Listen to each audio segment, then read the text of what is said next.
School talk. My name is Yegor Vlasenko, and I will be a moderator of tonight's event. Before we start, and since people are still queuing to enter this Zoom room, I will outline the formatted agenda of tonight's event for you. Firstly, I would like to say a few words about the organizer and host institution of this public event. It's Connection School, which is an educational platform active in the fields of architecture and urbanism. It's also a network that connects exceptional spatial thinkers, researchers, and architects worldwide.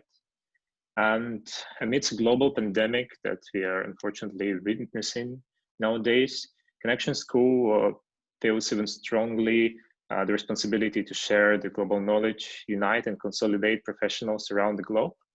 And therefore, it was decided that the school transfers its offline events and continue to conduct public discussions and talks for broad audience online. You're also very encouraged and very welcome to check more and find out more information about the school at its website, which is www.connections.com. I will put it into the chat now. This particular event is brought to you with the support from the Embassy of Switzerland in Ukraine, which is a long-term and reliable partner of Connection School. The title of tonight's event is Spatial Agency for Knowledge-Based Cities, Bridging Research, Education, and Urban Practice. Our tonight's agenda is extended. Usually we take 30 or 40 minutes for an online lecture, but this time, tonight, we have an opportunity to have an event that includes both lecture and discussion. So tonight, we will have to take 90 minutes of your time, hour and a half. And I hope that all of you will be able to stay with us for this time. Utilizing the activities of Connection School as a common ground, we are happy to welcome the school's long-time collaborators whose role has been foundational in the current standing of Connection School. Tonight, we would like to bring them together in a discussion of a planners and designers agency in today's turbulent global context. We will also bring forward education as an environment that defines this agency, as well as planners' political mandate and professional approach. So with this in mind, I would like to introduce our tonight's guest. First, a special guest, Dr. Harris Piplas, who is a co-director and at the Integrated Urban Solutions Sector at Thais and Zoma, Switzerland, who is also an advisory board member of Connection School. Dr. Piplas's work encompasses urban landscape and architectural projects in Europe, North Africa, Latin America, India, China, and other regions. He's also a co-author of the book City Action Lab, Urban Transformation in Central and Eastern Europe, which highlights spatial transformations under the influence of economic, social, and cultural aspects in contemporary Central and Eastern European cities. Also, I would like to welcome alongside Dr. Piplas our discussants who will take part in the discussion following the presentation by Dr. Piplas. First of all, I would like to welcome Władysław Tymiński, who is a Master of Science in Architecture. He's an educator, researcher, and consultant on strategic spatial planning. Since 2018, he's also a PhD candidate and researcher and lecturer at the University of Stuttgart, focused on the study of the global local urban policy circulation and transferring strategic spatial planning to Ukrainian cities. Władysław also served as an educational program director at Connection School in 2015 to 2018, and was guest tutor in the framework of academic events in Romania, Serbia, Lithuania, Belarus, Germany, France, and the Netherlands. He also worked in an advisory role in two of GIZ projects in Ukraine. Finally, I would like to welcome Urs Thoman, who is a Swiss urban planner and a co-founder at Connection School. As a practitioner, Urs has been promoting new tools for guiding urban development in Ukraine. He also created the development of integrated urban transport and spatial planning strategy for Vinnytsia, and mentored the first phase of the integrated urban development concept for Zhytomyr. So please, everyone, welcome Urs, Vlad, and of course, Harris. This is a welcome from me. Before we start, there are a few technical details on tonight's event. First of all, the event is recorded and it will be available on Connection School website soon. Then secondly, in the first 30 minutes of the event, we will listen to Dr. Piplas, who will deliver his presentation by sharing his screen.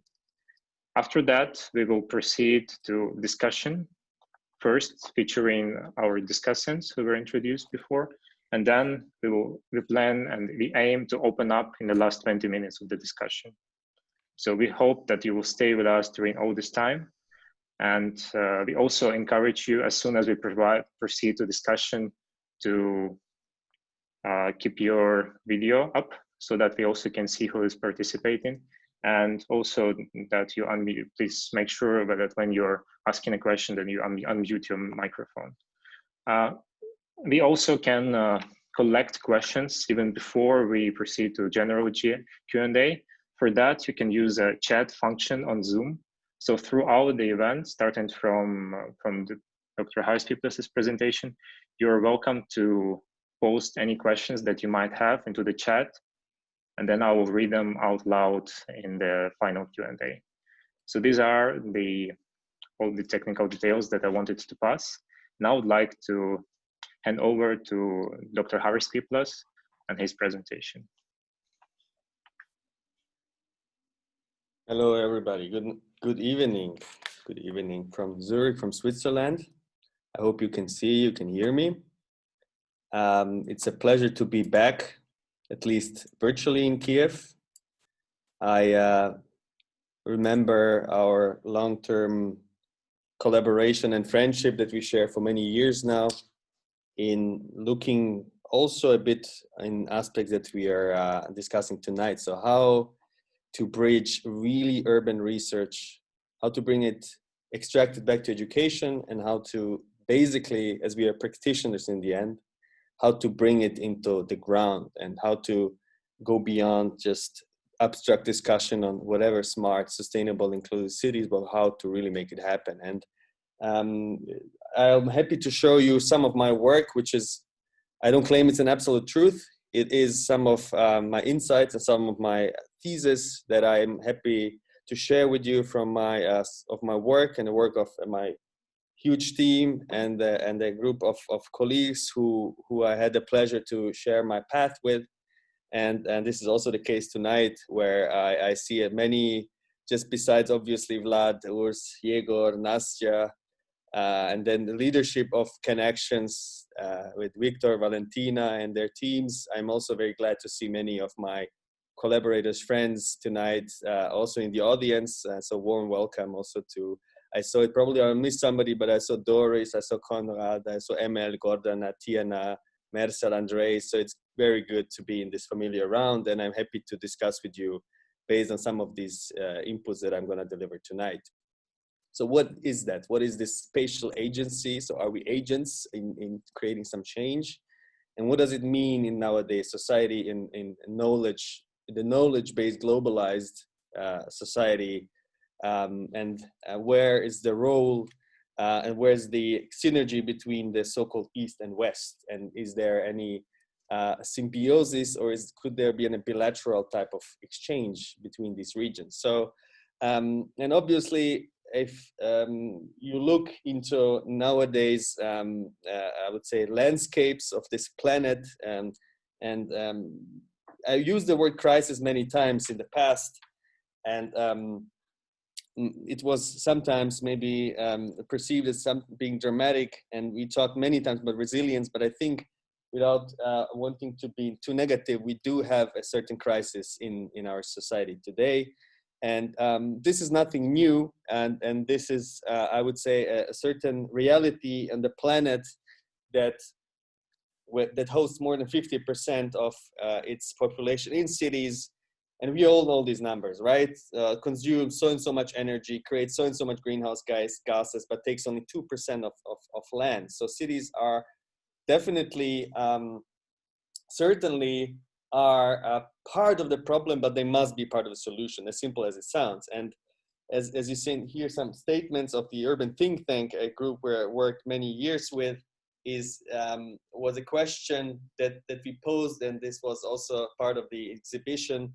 asking about these sort of hybrid infrastructures. Can mobility infrastructure be social infrastructure? Can sport and social and cultural space save lives and reduce crime and give livability and life quality? How can theory in architecture and urbanism influence practice and back to theory, etc.? So all these questions are something that obviously we need to understand first. And this is where I have this typical picture of Slavoj Žižek in action, who talks about that, yes, obviously we don't have answers to burning problems of society, but he talks about that we don't possess a clear apprehension of what the main problems and their understanding is. And this is something that he said like many years ago.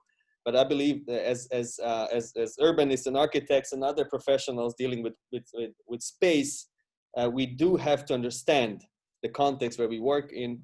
And obviously, especially now, right? We talked about green cities for many years, but it's obviously in only 19th century plagues and the Spanish flu and the end of the First World War basically catalyzed sustainable urban development. So made more public space and green space and light and air. We know all of it, how modernism was born. But obviously, if with all the pain of the victims we have with this crisis, it's looking optimistically at the crisis we need to use as a chance. And here, this is a global portfolio of cities where I had the pleasure to research, to educate, to work with an immense amount of local, international, regional partners from Zurich, Berlin to China and North America, etc. And this is part of, I show it to you because this was the basis also how we extracted these case studies. I will go and show you now in detail and brought it back to education in the lecture course at ETH Zurich that I had the pleasure for 5 years to teach, the mandatory Urban Design 1 and Urban Design 2 course. And in order to simplify these complexities of the world to our students, we introduced these, obviously this was also there before Kohlhaas, but these very simple thematic clusters and different scales in cities, right? The L, M, and S, if you just want to be very simple.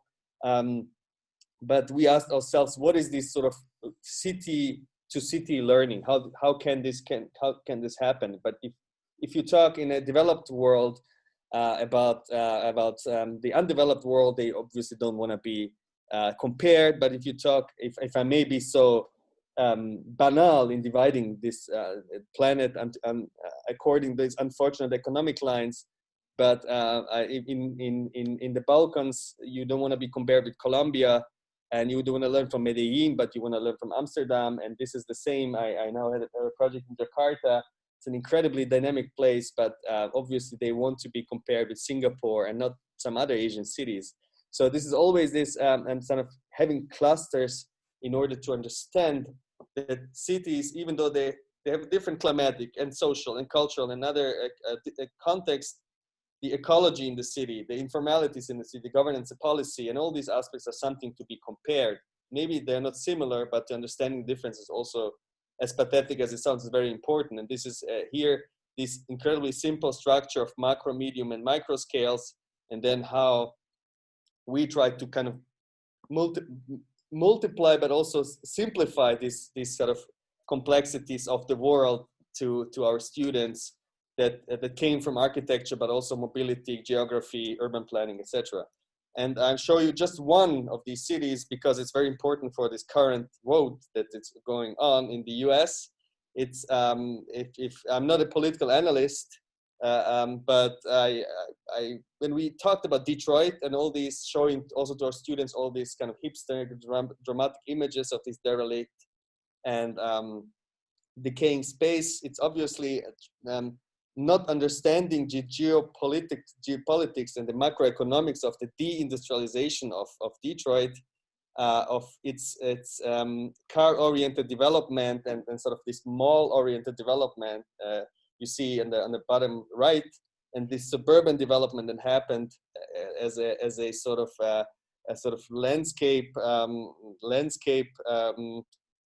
eating up the landscape around the cities, and having the sort of Detroit being the symbol of the American car and in general, the American like heavy industry, right? We know all about the Rust Belts, and having all these economies being shifted to different parts of the country, of the world, created a huge political, racial, economic, and spatial shift in the city. And without showing you all these dramatic images, it was very interesting for me to understand this sort of bottom-up activation that happened, the new stakeholders or new participants in urbanism that were sort of that settled inside this derelict city. You know, as we know all the story of the first U.S. American city that went up and then below 1 million and that went bankrupt, etc.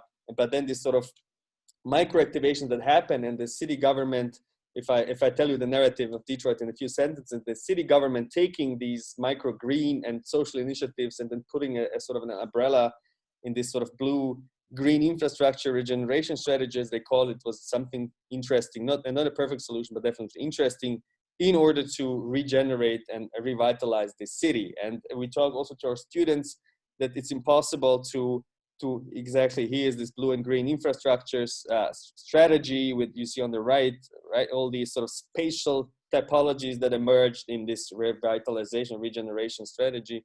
But without understanding politics and economics and deindustrialization, we cannot understand the urbanism of a city. And this is, I think, if we look at the votes and if all the swing states and all these kind of terms, this is perfectly how space becomes political and vice versa. And we have it in Switzerland too, right?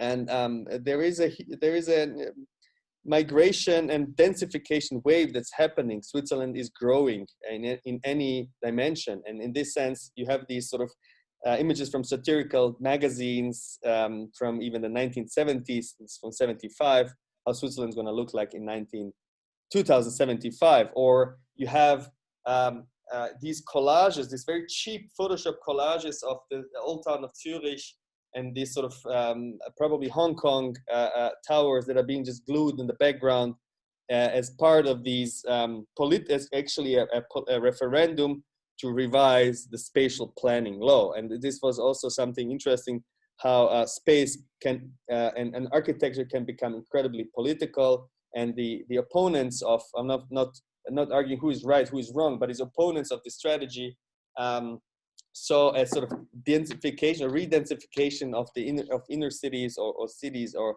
urban areas in Switzerland as a becoming a sort of Hong Kong scenario of hyper-densification. And obviously, we look at the outskirts of the city. You have all these discussions there for decades, how much cities should spread and how much not. You know, where does the urban administration line begins and where the hinterlands start. And this is something that's coming now a bit to the city of Zurich, some guidelines and booklets about densification, how different type of typologies can replace the older typologies. But I think we need also here to add, obviously this is very important, this is architecture in its essence, but we have to add also all the other layers that we have in the city. And this is something that it's not easy, but and I won't go into details, but very happy if somebody is interested can get back to me through social media, via email. I'm very happy to also share these summaries of this work that was published. It's part of 2 books and the Urban Toolbox, where I show this global overview, and then one which I'm not gonna also talk about a bit tonight, about this, what happens in the post-socialist Central and Eastern European context, was published during my ETH Zurich time. So you see on the left, and of course, in part of this summary, this publication that summarized the work, the question is, okay, yes, we architecture is important, and robotics and all these sort of high-tech elements that we have at ETH Zurich as one of the leading technical universities in the world. But how can this high-end, top-notch technology reach the ground, right? And this is a bit where these thoughts of spatial agency, or you can call it whatever you want, you know, the different names for it, but it's about sort of integrating stakeholders, having an inclusive approach in urban development, and not only integrating stakeholders, integrating space, integrating fears and conflicts, and obviously, of course, having technology and all these digital twins and smart city stuff you need, but obviously it needs to reach the ground. And this, if I go a bit even back in time, the architecture building where I did my master's at the TU, Technical University of Berlin, a sort of a different type of university, a more of an experimental type of space, and a very chaotic, disorganized but creative place. This is the sort of futuristic building from the 70s that's now under heritage protection. But then, yes, so what do we teach at these universities? And now having on this left and on the right, two images that show Berlin and Zurich, and you have on the left all this sort of Berlin and this former Prussian castle that was then destroyed after the war, 1950s, as a symbol of Prussian militarism. And then you have this East German parliament that was built in the 70s, and then this Berlin castle is coming back. And then on the right, it's an area in Zurich West, in Altstetten. It was a former industrial facility, again, deindustrialization, that was then cleared out and replaced by a new type of development. Not saying it's good or bad, but for me, this graffiti that says "No Architects" was very, it's a very powerful statement, saying that architects could are being perceived as sort of gentrifiers, or whatever you want to call it.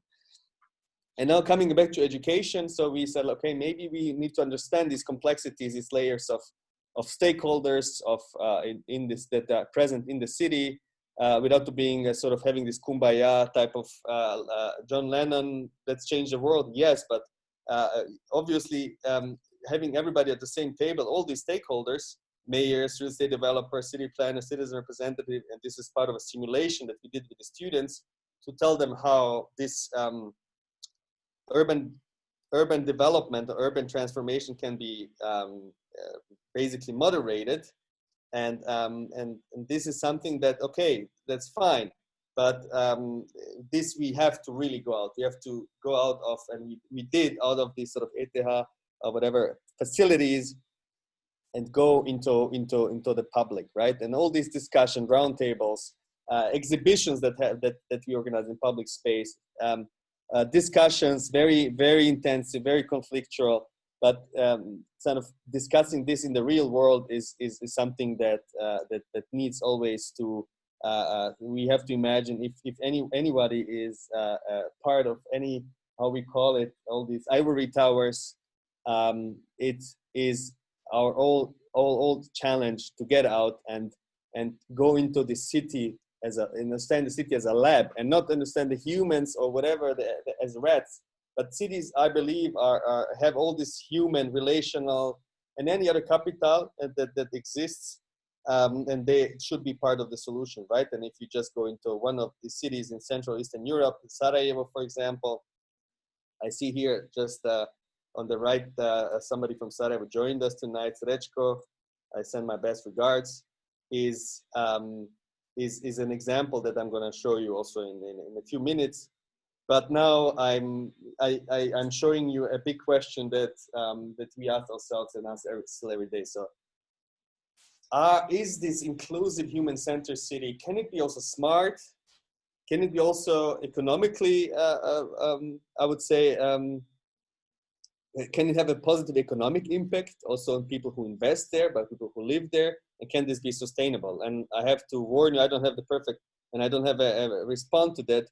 But this is what challenged me to join the team of Dres and Sommer, who asked themselves the same type of or similar questions about looking in all these integration of finances, of climate, of human beings, of resources, energy, and looking also at having this sort of bipolar or in positive way, a symbiosis between the creativity and then the pragmatism. And I think this is something that triggered me to join the team and join the discussions to see, yes, basically, but how can we do it? And obviously the green infrastructure is something that also This is some EU brochure. I could show you some of my own projects, but could this green infrastructure be this glue or together with mobility as a spine of and in cities? And of course, I again, just going into the real world, into the real spaces, and discussing that inside these, whatever you want to call it, like intensive workshop models, the city labs, the space. And I don't want to here show myself, but I just really don't want to show you tonight any perfect results. But these are images from my private album that I don't show very often about this painful process that it's painful. I don't mean it in a negative way, but obviously if you put everybody at the same table, and now I'm generalizing a bit, but this is also a kind of intensive, very intensive process to do. So yes, it's possible, but it costs time and resources and nerves and money. And another aspect of thinking of integration of I would space and technology, and looking at circular economy aspect, that's something that I'm exploring recently to look at the biosphere and look at the technosphere. And at Dresden Sommer, we are now a part of, or we reached out to EPEA, which then became part of our portfolio landscape. So the company that basically people that invented the cradle to cradle circular economy principle. And this is something that we're exploring currently, how we can go beyond only material passes for hyper sustainable buildings where you can trace back every atom of this building that's being built, but also to translate this in the scale of a district, the scale of a city. And that's incredibly challenging process. And I still believe that, yes, we do need this sort of smart city, or whatever you want to call it, digital technologies. We need to bring the BIM, the BIM world that's now completely changing the architecture profession on the city, and the district aspect that's also made a bit easier with this new a partnership of S3 and Autodesk. And again, understanding all these different layers of the city. This won't, with all this data, with all the information we have, this won't expire. So I would say this will remain an important aspect of our work to understand the city, but then to look at all its layers and quantify it if you want it. So to assign a certain, it's not a value, but to assign a certain evidence to it, and really demystify urbanism. And demystifying urbanism is it's something that transparency in our profession is not always positively seen by whoever involved in it. But what I'm working currently now is these technologies that help to have a qualitative but also quantitative balance in the city, and where we include the design rationale, the financial rationale, and all the other kind of rationales that need to be included in sort of our own kind of space that we understand it as a hub anyways. And this is just an image where I sit now. This is the building, and I'm happy to greet you if some of you is in Zurich.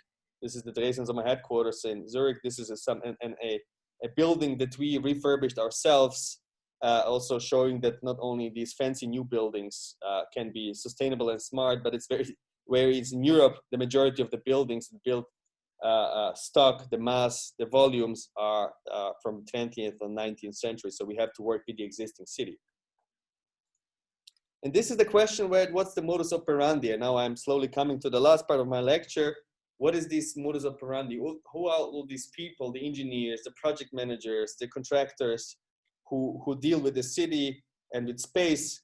And now thinking of new modus operandi of integrating project and management, constructability, life cycle strategies, and architecture itself, and design validation. So not just sort of creative intuition, but also kind of how to validate, how to put a certain value and a certain evidence to our design and planning and construction work. And here, again, I don't believe, and we don't believe in this sort of multidisciplinary sequence, but I think this interdisciplinarity is a way to go, where in this very simple graphic you see all these layers that we try to bridge and to have in the project. And obviously it's still research is important, but then we do need to break it down into strategies and the scenarios, and then into particular interventions in the city.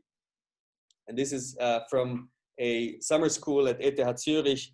And I think it's also what is also could be and proved to be very, very positive and very constructive in all these discussions is having different scenarios. And this is not something new, but having different scenarios in cities, how much of demystifying how the city looks like and what is the numbers associated to it, what is its value and its impact. It's not what it is, it's what it does.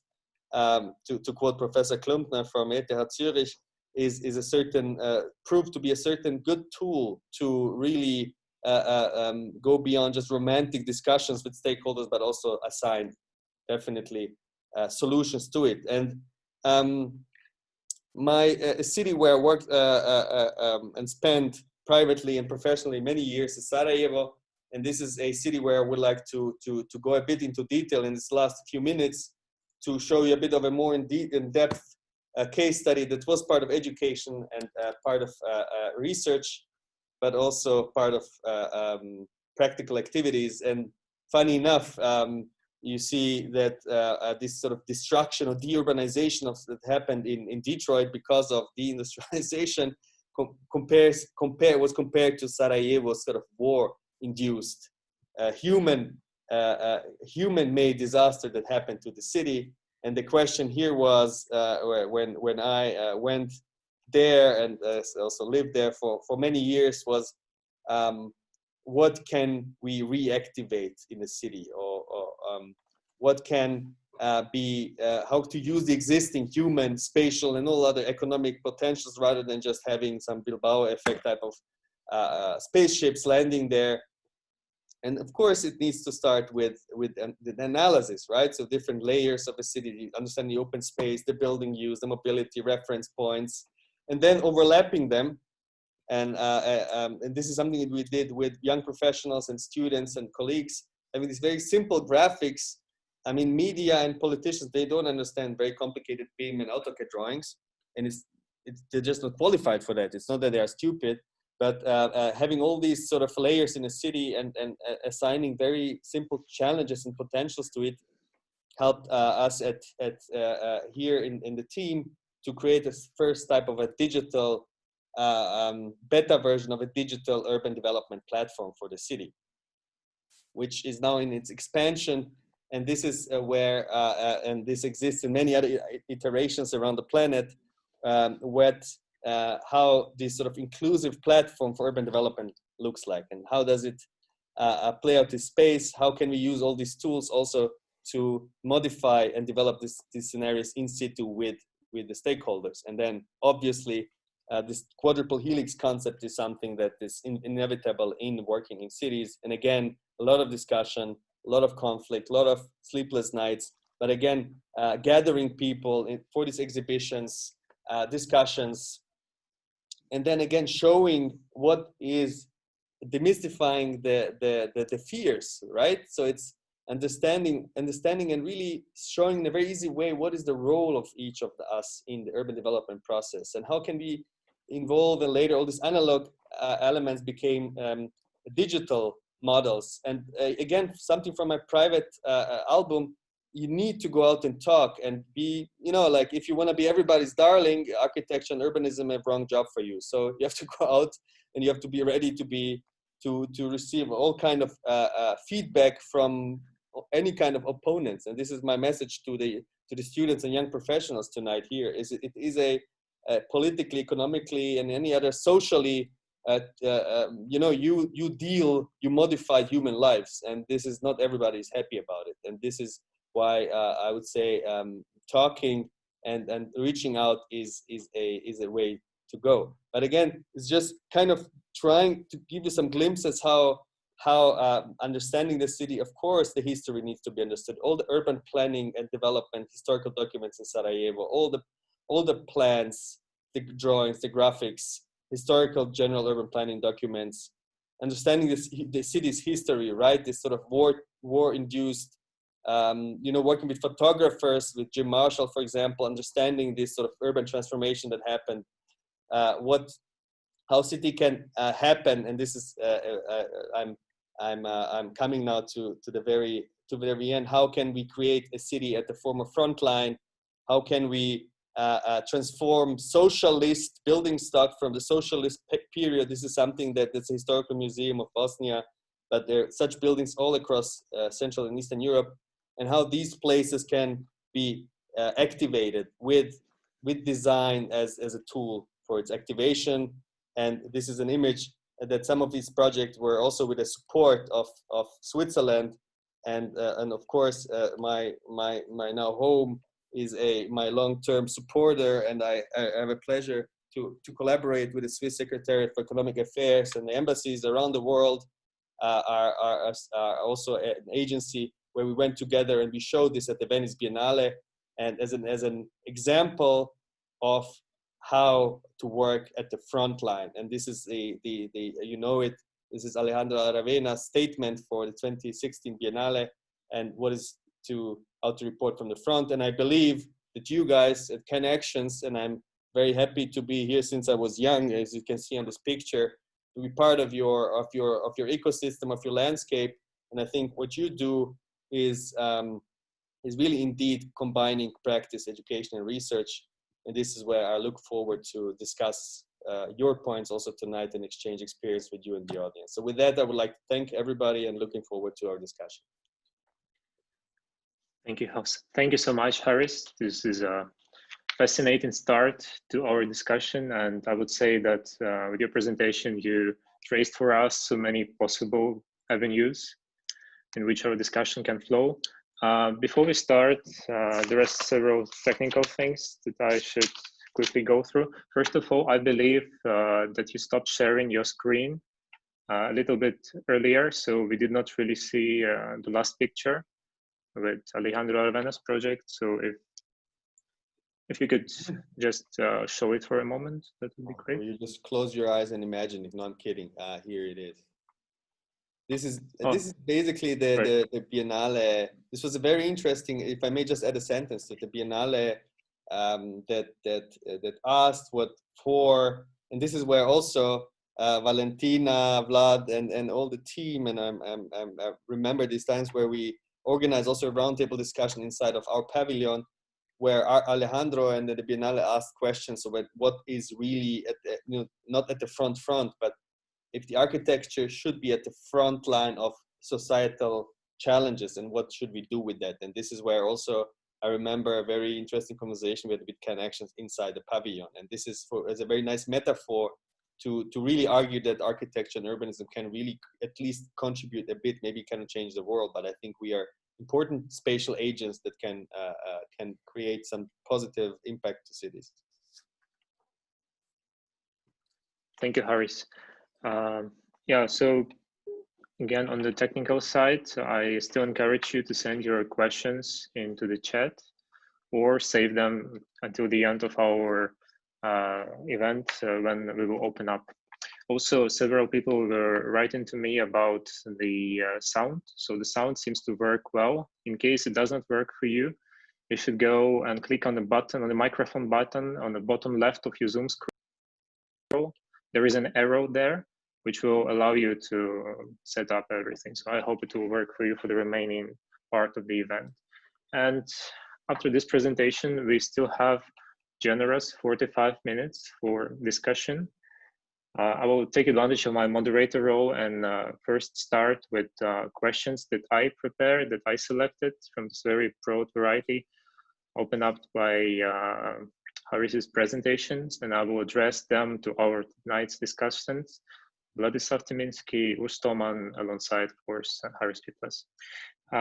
So to start with, I would like to go back to the beginning of Haris's presentation and this picture with Slava Žižek and this interesting quote about that we don't possibly know the answer, but we also probably are not so sure with the questions that we are answering. And I would maybe actually claim that this is a very typical situation in planning and design, since planners and designers typically deal with societal problems, and we of course know that they are not like math problems, and two and two do not equal four. And societal problems are often somehow weak because we cannot solve everything for everyone. There will be still this variety of social groups with their own interests. And of course, we are living now also in open, very heterogeneous, very complex society. So balancing between these interests is almost impossible role. He also said something about how previous epidemics actually sometimes proposed something new for planning or helped to focus the plan initiative on a green or in maybe sanitary conditions.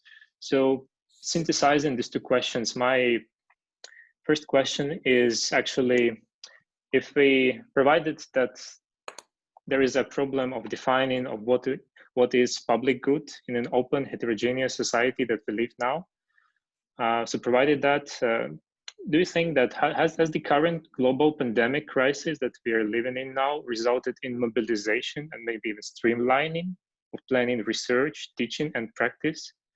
Did it provide this needed focus that we didn't have otherwise, and in what ways? So this is my first question. I would like to address all of you with it, probably with Haris the first to start. No, just very briefly, and then I let also Urs and Vlad talk. Yes, of course, the crisis changed the way we work. So now I'm in my office for the first time in 2 weeks or 10 days. We work in home offices.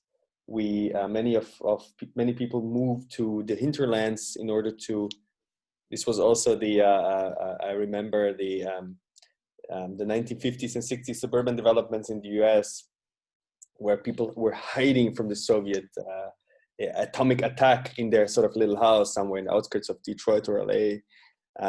People are kind of retreating again in order also to have more space, you know, to live in a garden, a home office, and obviously this changes mobility and transit. And I would say if you talk about transit-oriented development, this is something that's going to definitely change with the pandemics.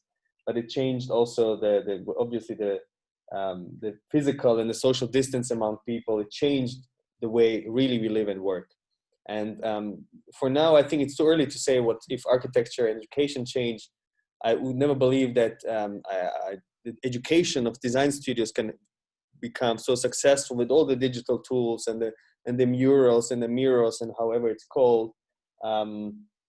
It is happening, and even group work is happening in the digital space. And if it's going to create more value for the cities, I'm not sure yet. But definitely the way of how a young built environment professionals are being taught is changing. And I have to just say one last thing, and then we remember all these dramatic images from Milan with all for Bergamo with all these military trucks transporting all the, unfortunately, the corpses. And then I had the pleasure to be in Milan 2 months ago in between these two peaks, and then the city was alive again. So cities are adaptive, right? And the human nature is that adapts and to the circumstances. So coming back to Sarajevo, you know, like when the war was over, you see this before and after images. This is the city that was then went more or less back to normal and more or less back to its kind of original shape. Of course, changing many things, but in this, I just want to say, in these radical urban laboratories, you can see those trends a bit better. And this is where these cities like Detroit or Sarajevo or Caracas or are very important as symbols. Kiev as well.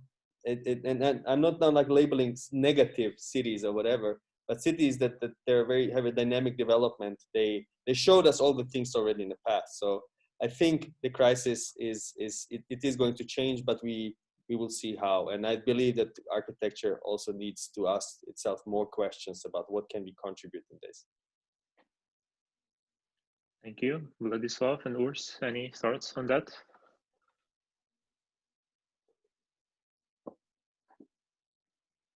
Yeah, maybe if I probably something to add. Haris mentioned it that so far the pandemic, we all feel it changed our lives. Probably not so much yet directly education or the planning sphere, as it's too early for this, and also with connections, for example, programs are going on, and we are mostly so far adapted probably somehow in a technical way, as we are doing now this lecture online, or this discussion online, or also our programs. We have some hybrid formats with partly online, but I think there is one aspect which is probably will be interesting with this pandemic. After, I think for the last few years, or yeah, not so many years, it seemed to me that urban planning, urbanism was a bit streamlining around the aspect of climate change, climate adaptation, which is a global problem, a global challenge. With the pandemic, there is one more such challenge, which people even feel, yeah, each of us feels it very, very fast and directly. And this will probably, one influence will be this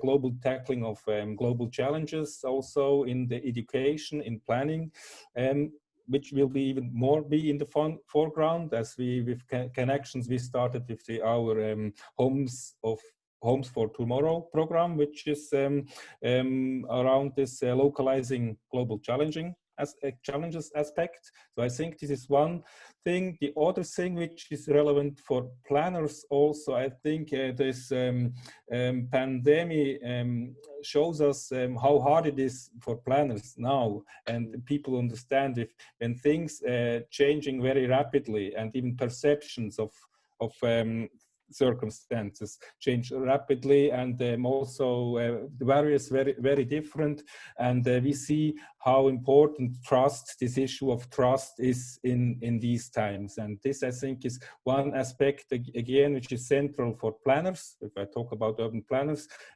how to work in a sphere with lack of trust in planning in the future, or how these aspects, how to deal with these aspects, and to find its role. And probably this could be one, it will be one of role to, with Haris showed also in his presentations in our practice. It's a lot about trust of people when we talk about the future. Thank you, Urs. And also, before we proceed to Vlad, I would like to problematize my question even further. So basically what I'm wondering is, like, yeah, thank you for mentioning the climate crisis. So basically we have very, very clear problems facing us. We have climate crisis, we have global health crisis. We also have probably migration crisis and a couple more, which are kind of obvious for everyone. But nevertheless, planning seems to be still dealing with this societal complex and solvable problems. So if the agenda, if the issues are so clear, why planning still is all around the place? Yeah, Igor, thank you for making my sort of environment to think in more complex than it was before. But nevertheless, I'll try to bring some points which probably are the most relevant to me, both as a person pretty actively involved in, well, I would say in the practice in Ukraine and education in Ukraine and beyond. And I would say that I'm gonna really comment less on the pandemic itself, because I'm not an expert in that.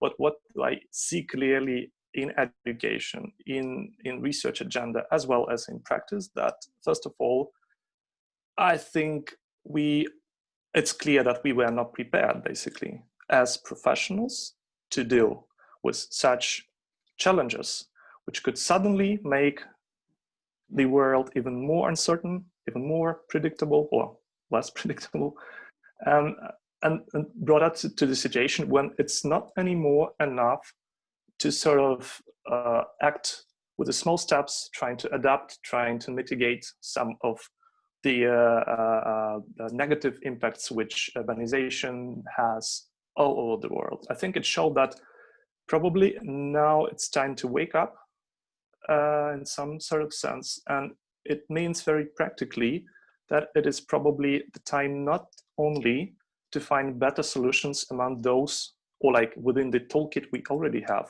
but it's time to ask questions. And not only ask questions and pose them to someone, like to those who are in charge of decision makers, but also involve planners as active participants in this process. Because I think with the... we have to involve ourselves without asking anybody. Yeah. I mean, because I think that this critique of modernism was so powerful that it led to another extreme when planners are only perceived as facilitators, as moderators, which per se means that someone else are in charge of taking responsibility for the implementation of decisions. And this logic of only facilitating things, only helping to, with the startup mode, I would say, to move things further, I think it's not enough. I think we have to be much more seriously integrated in the systemic processes, being in the projects and processes for much longer time, to take much more responsible position, basically. And I think that's the crucial thing, which basically affects how we learn and how we teach, not only how we do things in the practice. So, I mean, it's a wonderful time to really be brave, I think, to come back to the questions not only about how, but also why and what we do.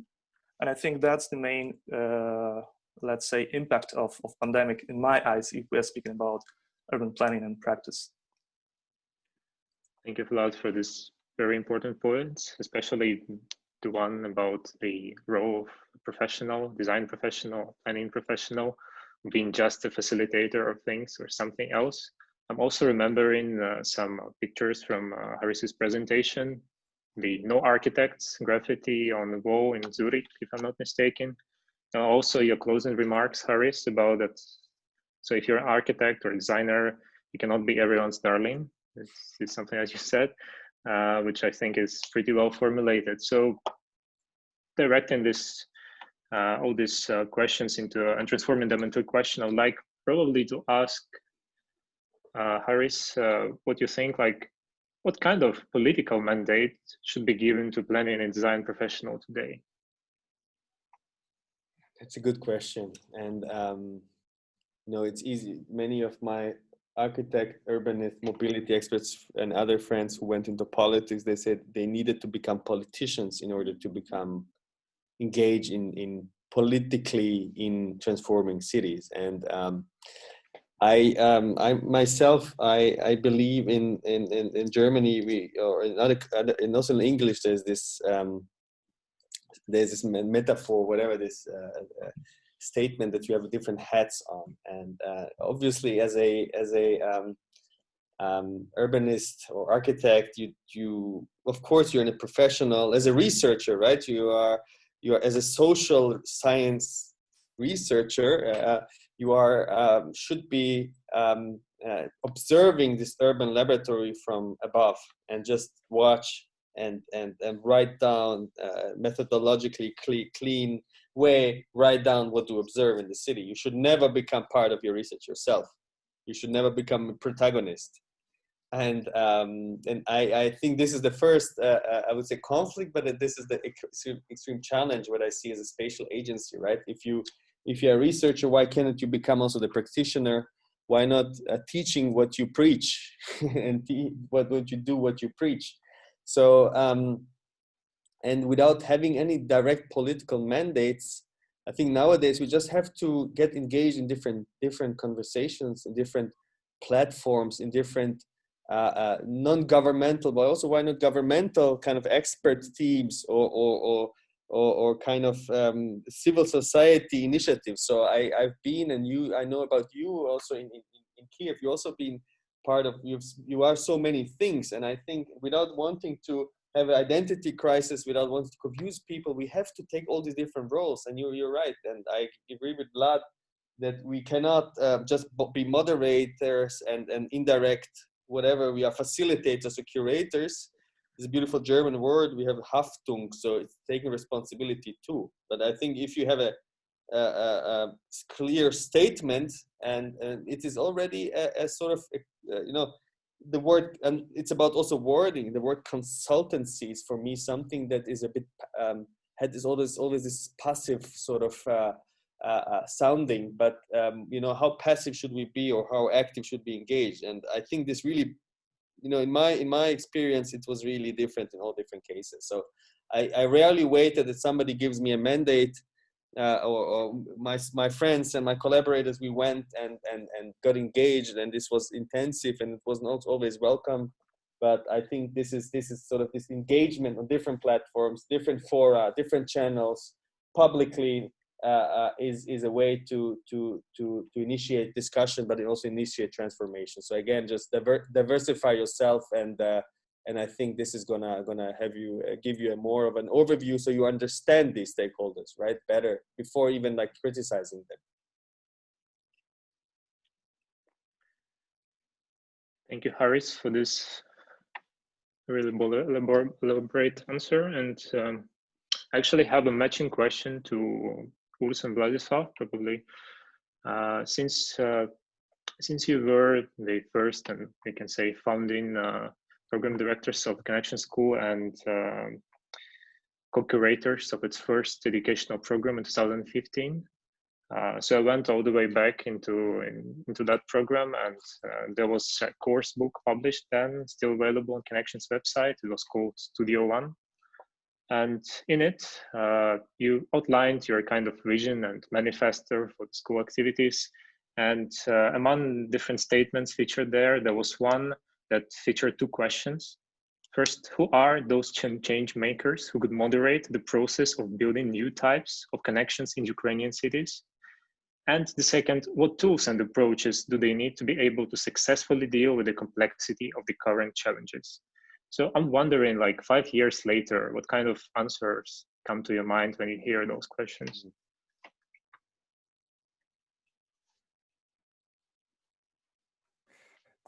I start briefly. Vlad, please add. I think, yeah, thank you, thank you, Yegor, for to go back. It's these 5 years. It's a really interesting point and interesting time also. And when we're starting with the first, so I think we touch it a level here. Who are these change makers?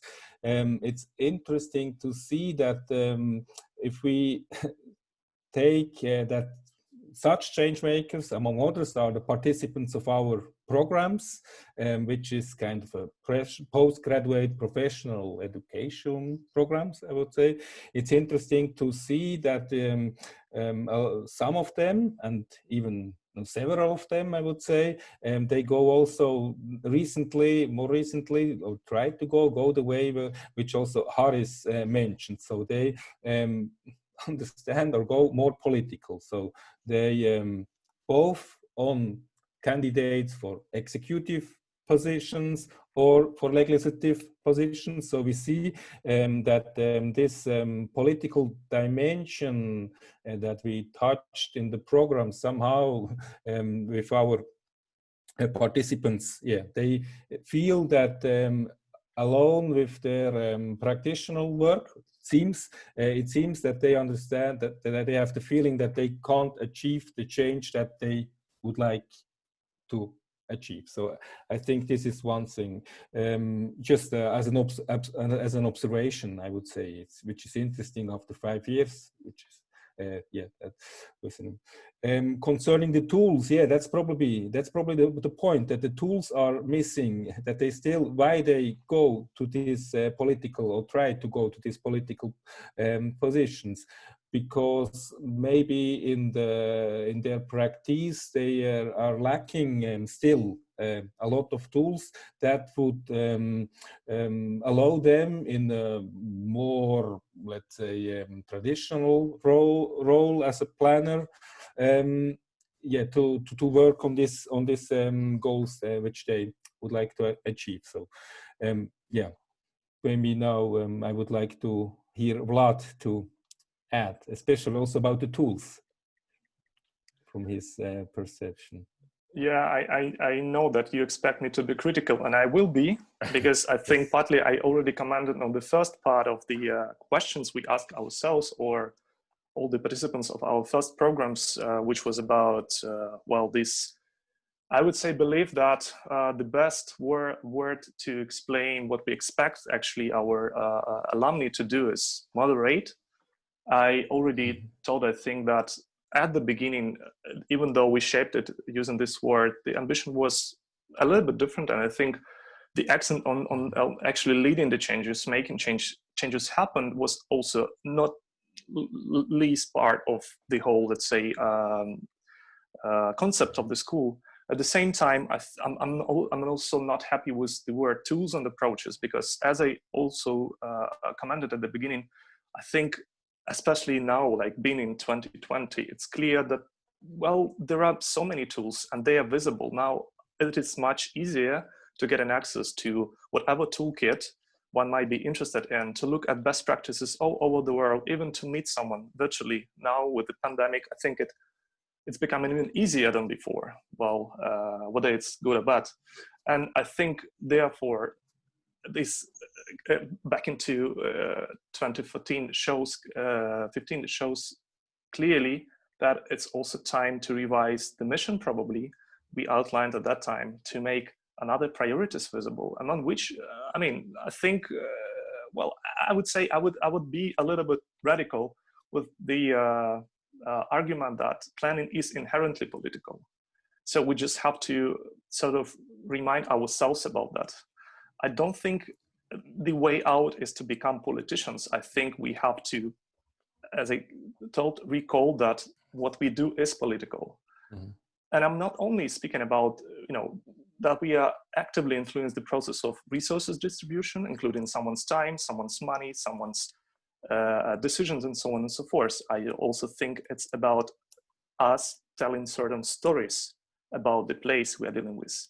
And then the question mark, what kind of stories we tell, to whom, and why that stories and not something else.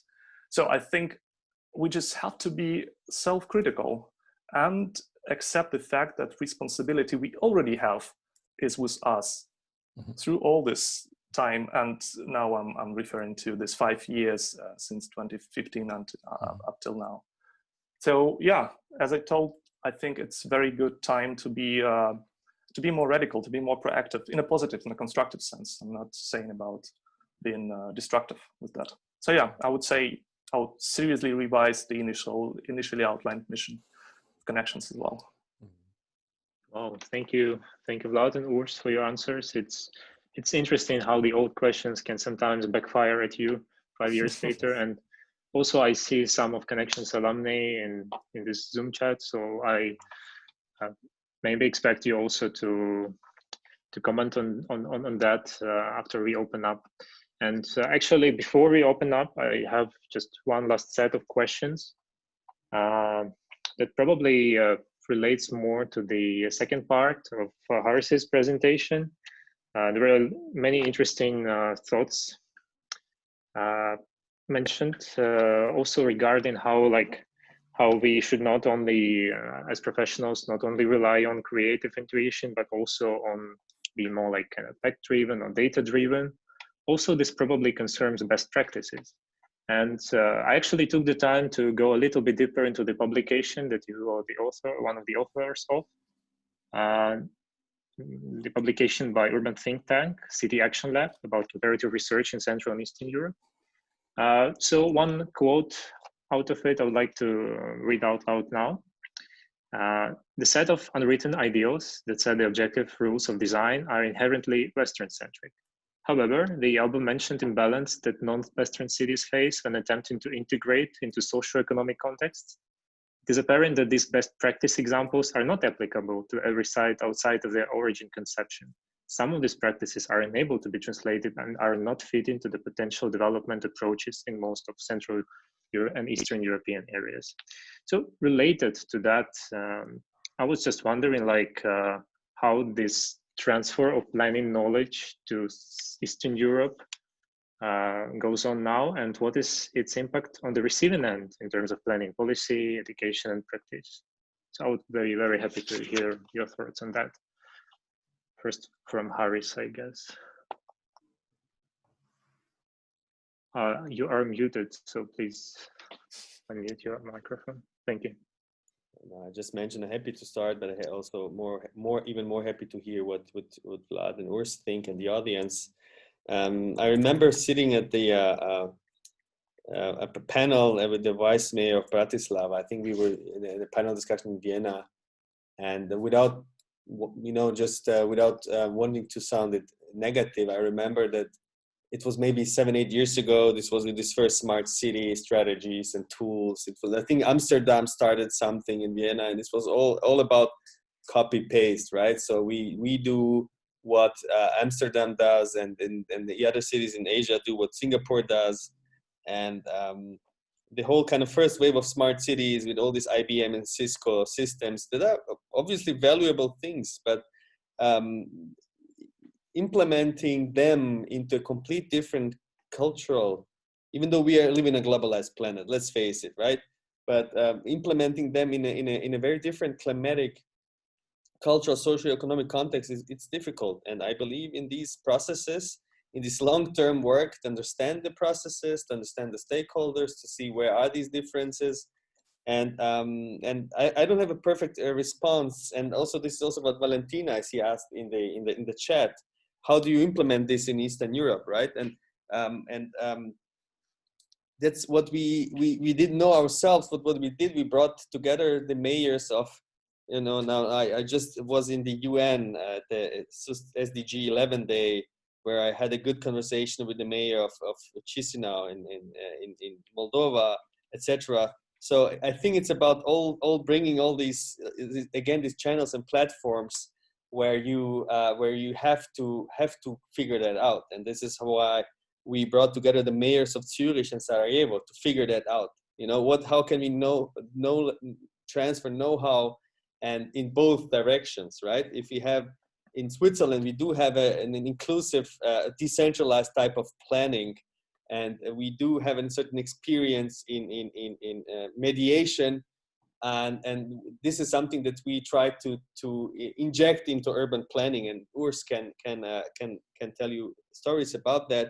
But of course, what can Switzerland and Germany and Scandinavia learn from if we divide Europe in these two parts? What can we learn from each other? And I think there is a lot. It's how you deal with complexity in cities, how to deal with resiliently with crises, how to do. I mean, I see here in the chat box, there's Zina who just now returned back to Sarajevo from the MIT. I see Jana who works in Skopje and does her PhD at the EPFL in Lausanne. And this is what our everyday, when we discuss it's an everyday question, and everyday, what is it? Is this Kommunaler Richtplan 2035 sort of future developing framework for Zurich? Is this transferable to Sarajevo and Kiev? And what are this general urban plan for Sarajevo, or what are these kind of promadas and like local small scale miestne zajednice, how they're being called in ex-Yugoslavia?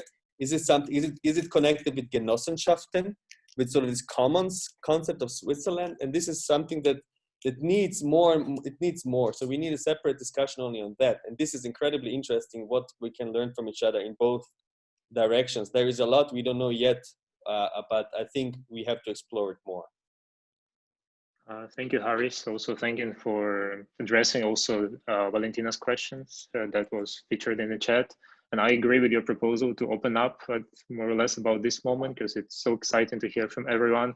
But before we do that, I would still refer to one of the discussants, whom I consider expert in this in the issue that we are discussing now. Specifically to Vladislav, whose dissertation research, as I know, deals very closely to the issue of knowledge transfer. So, Vlad, please. I will call myself a concerned person, because I am concerned with, first of all, how we name things, and secondly, how we understand them and what we do about that. So, being myself in the situation when I sort of started with the concept of something transferring from A to B, I understood also based on the empirical data and some preliminary findings that it's pretty hard to find it in reality when something is so visibly traceable from, you know, some phenomena from a place traveling to another place. And I would say that's one thing which, I mean, whatever example you take, you rather have some hybrids, something third, neither A nor B, but something emerging, I would say, on the way or being landed somewhere.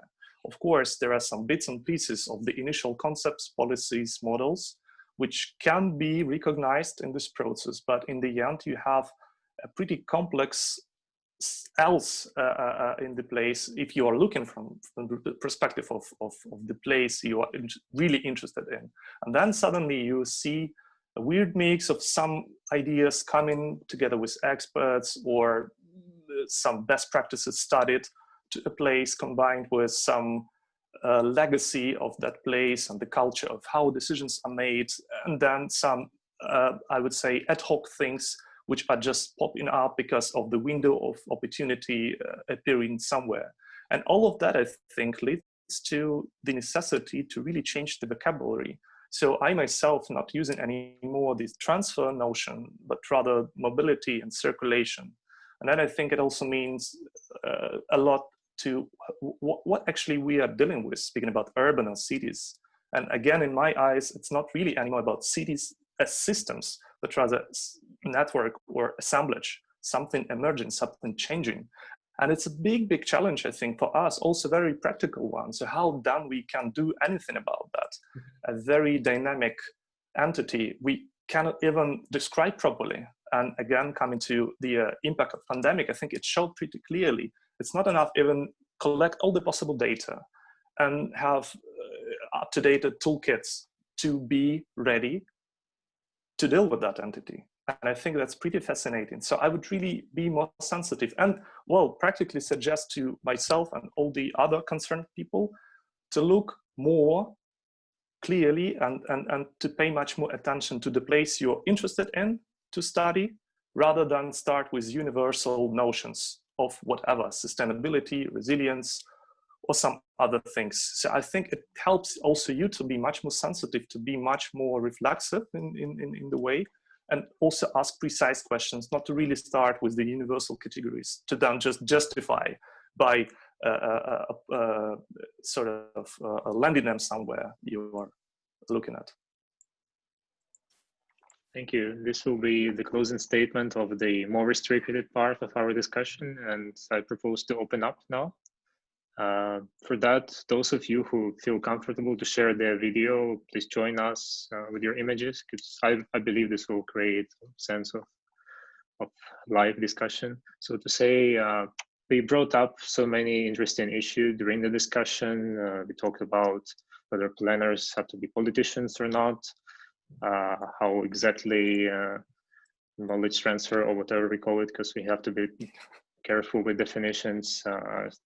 So how does it work, transferring knowledge from global north to global south, from east to west of Europe, and so on. We also talked about many other issues, and also there are some questions that are not announced, but that can be based on the presentation of Harris. So you're very welcome to address question to Harris or to any of our discussants, preferably not me. And yeah, let's just try to do that in an unrestricted format. You can also raise your hand digitally or physically so that I give a word to you.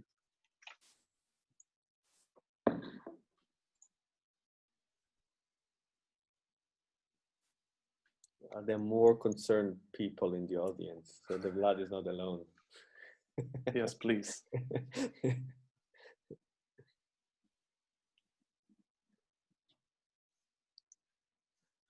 Yes, please. Please unmute your microphone. Yes. Jorge, yeah. Yeah, nice to meet you all. Well, I was thinking about, in the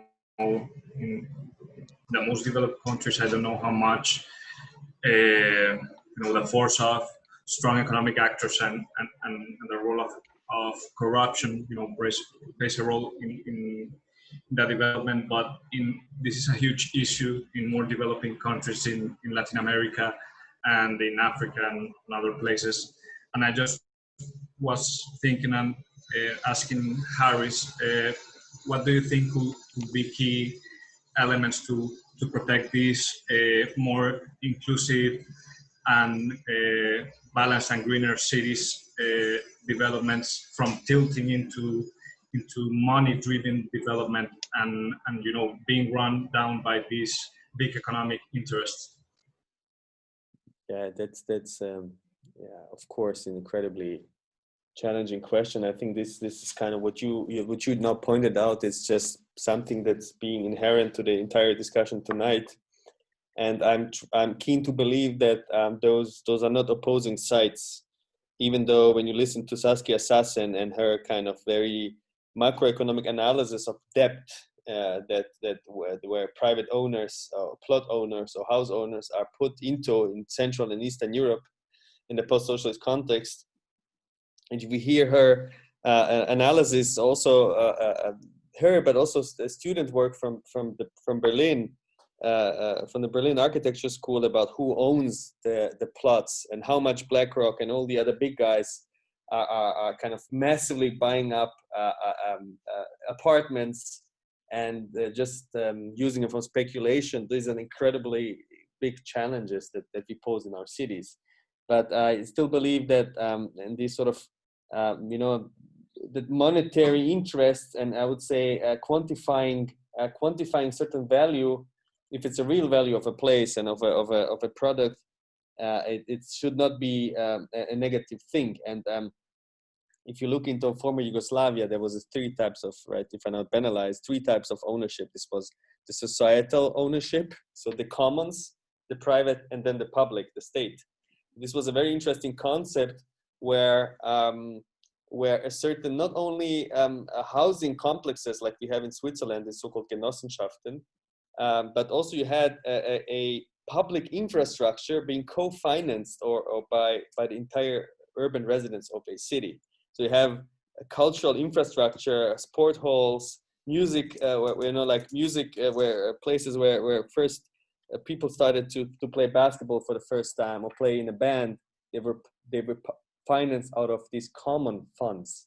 And this, I'm not I'm romanticizing about a certain past political system, but I think there are more hybrid forms of ownership and hybrid forms of modus operandi of living and working and financing that need to be explored. And I believe I'm not an expert on blockchain and all these cyber currencies and stuff, but I think also the way how we value things is being changed, is being decentralized. And this is an interesting phenomenon that I'm happy as a non-expert, but a concerned person or not a positively concerned person, or excited person, happy to see how they play out in space and how this sort of, going beyond drawings, but how we can also engage in financing and organizational models, which is basically policies, right? And this is something I think the crisis is also contributing to an acceleration of this new alternative models. Thank you. We can take more questions.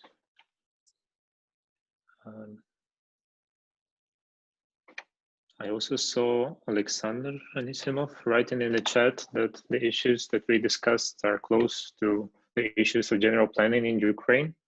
So maybe you'd like to elaborate on that, turn it into a question.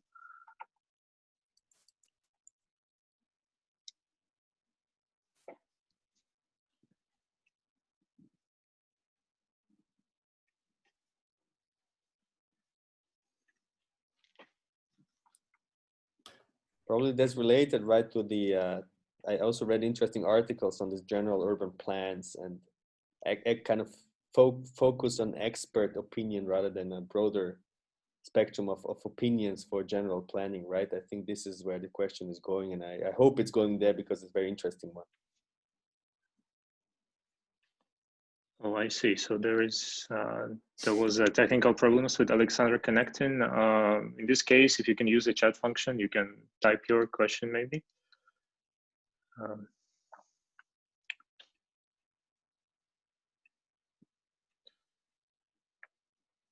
I can also take more questions in the meantime. I will also recall Haris mentioning some of the colleagues in the chat who are dealing also with this kind of transfer of best practices. I see Zina also, with whom I actually also met at MIT last year. So yeah, if you also have any points, Zina, that would be great if you could share them with us. And I can see Alexander now, actually. He says that he wants his video on, so now I hope it's gonna come. But now we see him. Working. Yeah, it's working.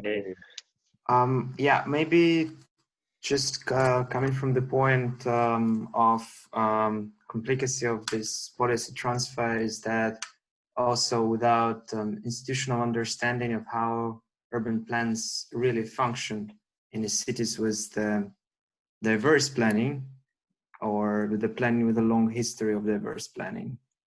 Ukrainian planners in this moment are stuck with the question of how to manage the legislation within the system, which they don't understand how it functions in the reality. Because I would say what also interests me and is that if there will be an understanding of how the plans function in a multi-actor, multi-dimensional system, whether we will be able to change the way urban plans function in Ukraine, because this moment it's a question of how a general plan can or would ever be able to manage the diverse society, economy we have.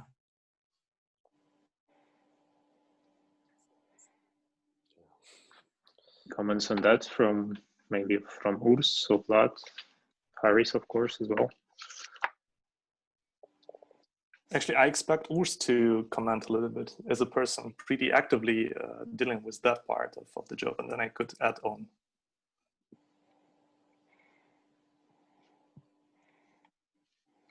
Yeah, difficult question. We already had discussion around these questions a few weeks ago with Alexander. I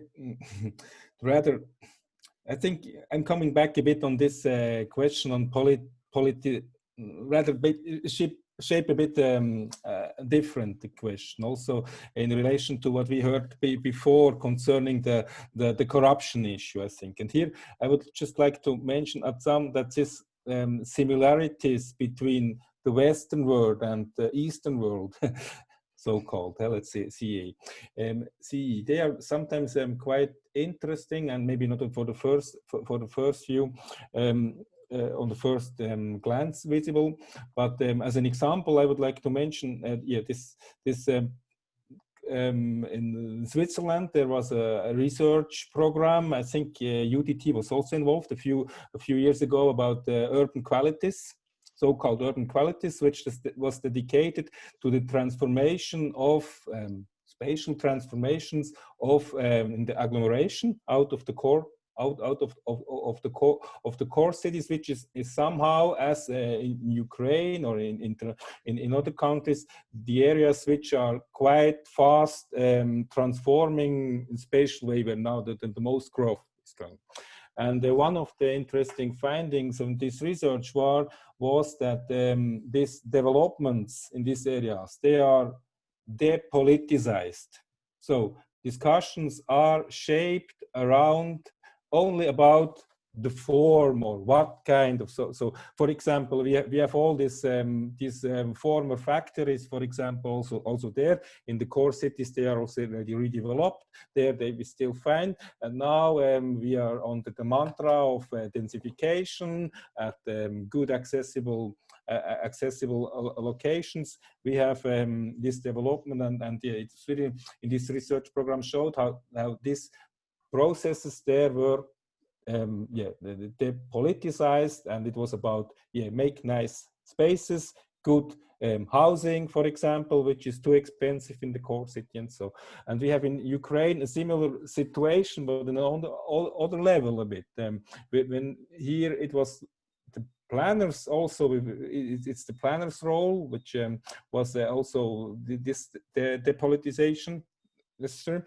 In Ukraine now, the recent local elections showed how local development, urban development is depoliticized in a way that people expect this in Russian krepkih хозяйственник, which somehow just improves the space where we live, something that appears. So this is probably also the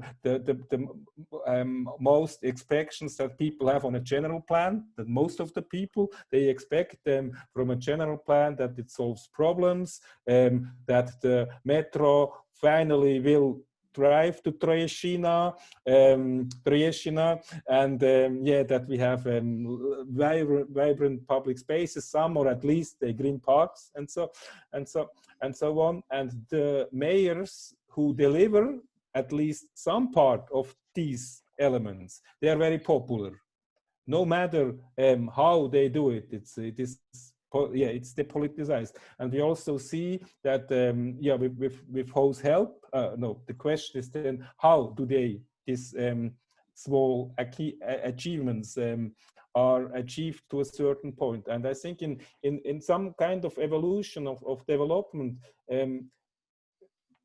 the aim, in German it's the Zweck heiligt die Mittel, and the purpose is more important than the means, or also for planners with whom they work together. So to conclude, I think last but not least, these issues, this is a personal ethical question to each of us who is dealing what is important, what we work for, to have a nice plan, or which can be implemented, or to transform a space, or then also go to the questions which Haris was mentioned, and also Alexander was talking about this, and Jorge before. Yeah, who is stealing this? Who owns it? Who is the owner? And with whom do we collaborate? So I think this is a process when we talk about future of general plans or any planning, but it's not even about only plan is the least. Even more important is the built environment projects. We are also involved not only in the long-term planning of a general planning, but we are also actively involved, or at least I and many of us, in projects who are realized in 2 or 4 years, which we are really built. So I think to answer such questions, it's also very related to every personal attitude of each person who is actively work on such plans and projects. And this is something which is also maybe to go to come back on our first question, Vlad, some critical, so something that I probably in our connections educational programs can be discussed even more than before. It's not so simple that just people and tools are needed, but it's much more. Thank you, Ursa. Since our time is coming to close, I was wondering whether there are any last comments from Vladislav and from Haris. I have a funny one, a short and funny one. I was just thinking, well, it's partly scientific, I have to say, at the beginning.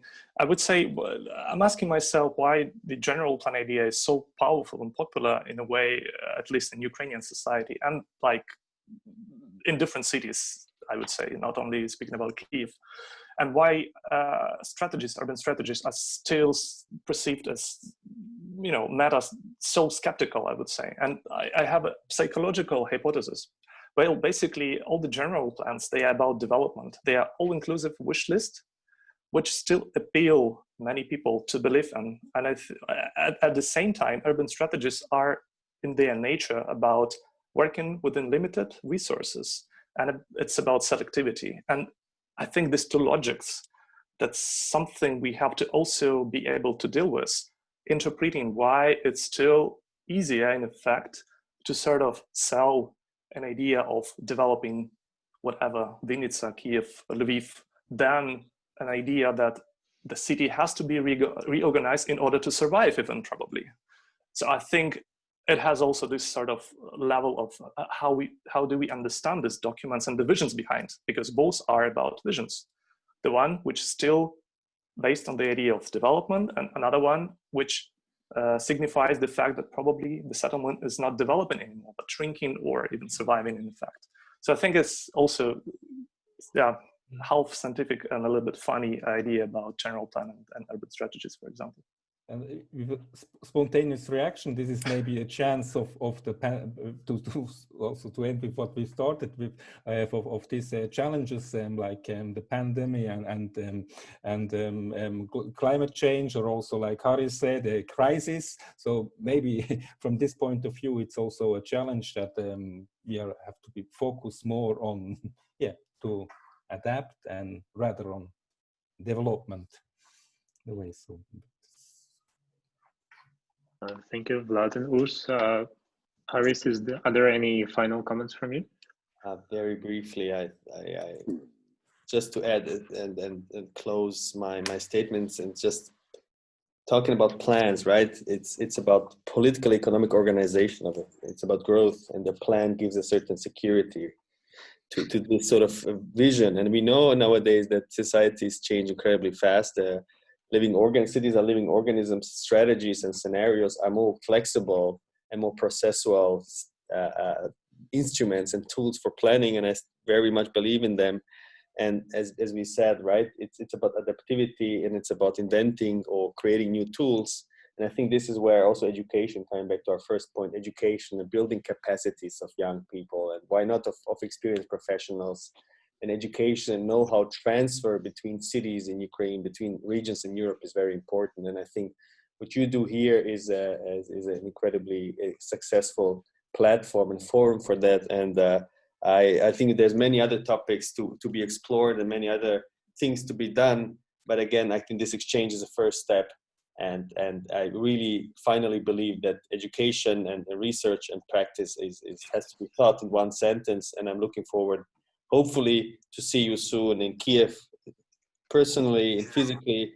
And I hope that you stay healthy and safe until then. But it was a pleasure being here with you tonight. And thanks for listening. And thanks to, again, Ken Actions and the whole team, Vlad and Urs, for this great discussion, and for all this, all the new friends and collaborators and in the chat box. And Yegor, of course, the word back to you. Thanks for this very smooth and nice moderation. Thank you, Haris, for your kind words and wishes. I would also like to thank everyone who stayed with us tonight this late. And of course, I'd like to ask to thanks to our special guests, Dr. Haris Piplas, Władysław Tymiński, Urs Toman. And also I would like to thank the Swiss Embassy in Ukraine for making this event possible. I also encourage you to check the recording of this event on Connections website. It's connections.com. And also stay tuned for other upcoming events, for which there will be plenty. Have a nice evening and goodbye.